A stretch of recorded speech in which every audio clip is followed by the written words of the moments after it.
Okay, let's unpack this. So you brought this online store to our attention, Linda and Rachel Boutique. Mm-hmm. And I have to say, when you first land on the homepage, it's just, it's a masterclass. It looks amazing. It really does. It's so warm, very inviting. Yeah, all these cozy sweaters and jackets. And then there's this huge anniversary sale banner right at the top. Right, which immediately makes it feel established, like it's been around for a while. Exactly. So that's the real question we need to solve, isn't it? Uh-huh. Is this site a trustworthy place to spend your money, or is all that polish just, a trap? And that's our mission, really, to cut through that very slick presentation and figure out if this boutique is, you know, for real. And they are so good at drawing you in. The branding feels really sophisticated. The photos are pristine, really high quality. Yeah, and they list out all these specific categories: cardigans, boots, even orthopedic shoes. Which just adds another layer of legitimacy. It seems so professional. And then you see the guarantees. A 30-day money-back guarantee, hassle-free returns. Yeah. On paper, it all sounds perfect. It does. But, a smooth presentation doesn't always reflect what's going on underneath. Sure. A guarantee is only as good as the company that's actually backing it up. Okay, so what's fascinating here is when you start digging, you find, well, almost nothing. What do you mean nothing? I mean, a complete lack of transparency. We looked for the absolute basics that any real business, even a small online one, should have. Like an address or some kind of registration? Exactly. The About page is just, it's so generic. There's no physical address, no verifiable company details, and zero background on who Linda or Rachel might even be. Okay, but let me play devil's advocate for a second.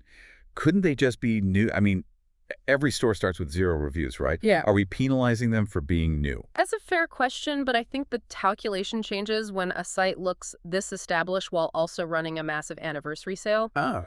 When a retailer projects that image of stability but has zero foundational footprint, it feels like a deliberate choice to be anonymous. And here's where it gets really interesting. That lack of a foundation, it extends to social proof too. There's just nothing out there. Right. No active social media with, like, real customers wearing the clothes, nothing on Trustpilot.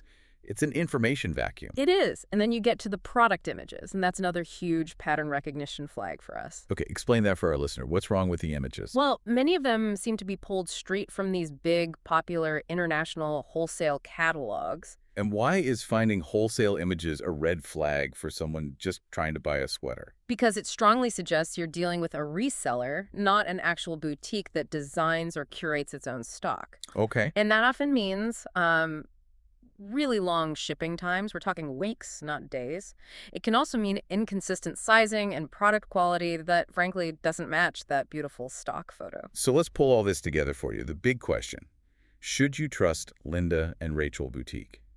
Look, based solely on the evidence we could find, the site just appears risky. The calculated lack of transparency. The complete absence of customer feedback. And those generic wholesale-style images. Right. Now, it's possible the site delivers something, but we found no strong external evidence proving they're a reliable or accountable company. So our final advice to you is just to shop with extreme caution. When the presentation is perfect, but the paperwork and the public footprint are ghosts, it's time to slow way down. And I think this raises a really important question for all of us shopping online, doesn't it? Yeah. When is professional web design just not enough? Right. You have to demand some kind of verifiable real-world credentials and external social proof before you trust a retailer.